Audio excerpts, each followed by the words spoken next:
السلام علیکم سامعین۔ لنگڑی کا درد جیسے کہ نام سے ہی ظاہر ہے کہ بندہ لنگڑا کے چلتا ہے، ٹھیک ہے جی۔ تو یہ درد کولوں سے شروع ہوتا ہے، کولوں سے، بیک سائڈ سے۔ بعض لوگوں کو جو ہے وہ ریڑھ کے درمیان سے شروع ہو جاتا ہے، بعض کو کولوں سے شروع ہوتا ہے اور نیچے ٹانگ تک چلا جاتا ہے، ایڑی تک جاتا ہے بعض لوگوں کا، بعض لوگوں کا انگوٹھے تک جاتا ہے، بعض لوگوں کا گھٹنے تک ہوتا ہے۔ تو یہ درد کیا ہے، اس کی کیا حقیقت ہے، یہ ہم آج آپ کو بتائیں گے۔ میں ہوں حکیم فیصل اور آپ سن رہے ہیں کلیم دعا خانہ یوٹیوب چینل جی۔ فیس بک کے اوپر ہمارا پیج ہے حکیم صاحب، اس کو بھی آپ نے لائک، شیئر اور فالو ضرور کریں۔ یہ دائیں ٹانگ میں بھی ہوتا ہے، بعض لوگوں کو بائیں ٹانگ کے اندر بھی شروع ہو جاتا ہے اور بعض کو دونوں ٹانگوں کے اندر ہوتا ہے۔ جو دونوں ٹانگوں والا ہے یہ بہت خطرناک ہے جی، بڑی مشکل سے اس کا علاج ہوتا ہے۔ باقی دائیں اور بائیں ٹانگ کا اگر ہو تو وہ بہت آسانی سے ہے، اس نسخے جو ہم بتانے لگے سے بھی آپ ٹھیک ہو سکتے ہیں۔ دردوں کی شکل کے اندر یہ ظاہر ہوتا ہے، کولے سے شروع ہو کر نیچے پیر تک آتا ہے۔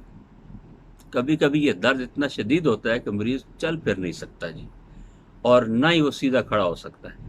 تو یہ بیسیکلی ایک رگ ہوتی ہے جو بلاک ہو جاتی ہے، خون کے گاڑھا ہونے کی وجہ سے، یورک ایسڈ کیسٹرول کی زیادتی کی وجہ سے، یا آپ کو کوئی چوٹ لگی ہے، اس چوٹ کے لگنے کی وجہ سے بھی یہ درد شروع ہو سکتا ہے۔ تو مختلف لوگوں کے اندر اس کی مختلف وجوہات ہوتی ہیں۔ بہرحال ایک بات کامن یہی ہے کہ یہ یہاں کولے سے شروع ہو کر ٹانگ تک نیچے تک جاتا ہے۔ بعض لوگ اس کے لیے مختلف طرح کا حجامہ لگواتے ہیں، حجامے سے بھی اس کا علاج ہوتا ہے، ٹھیک ہو جاتا ہے۔ لیکن آپ نے ایک تو یہ ہے کہ خون کو گاڑھا نہیں ہونے دینا، بادی چیزوں کے ساتھ آلو، مٹر، گوبھی، چاول، ٹھیک ہے جی، بڑا گوشت، ان ساری چیزوں سے سختی کے ساتھ پرہیز کرنا۔ کھانے کے اندر نرم غذا کھائیں، جو کا دلیہ کھائیں، لوکی، ٹنڈا، کدو، مولی، گاجر، شلجم، کھیرا، مونگ کی دال، یہ چیزیں استعمال کریں اور اپنی اس ٹانگ کو گرم رکھیں۔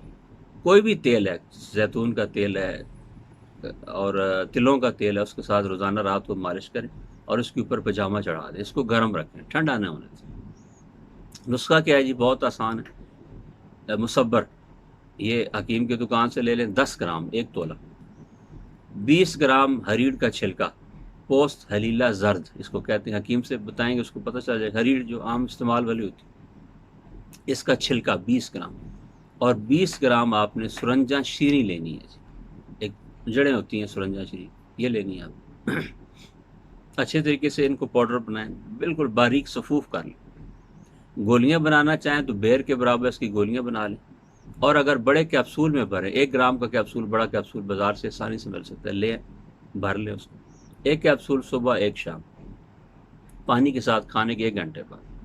اور اگر گولیاں بنانا چاہتے ہیں، 2 گولی صبح اور 2 شام، 15 دن استعمال کریں، انشاءاللہ ثم انشاءاللہ آپ کے لنگڑی کا یہ درد ہے، عرق النساء، یہ ٹھیک ہو جائے گا۔ اس کے علاوہ بھی اگر کمر کا درد ہے تو وہ بھی سے ٹھیک۔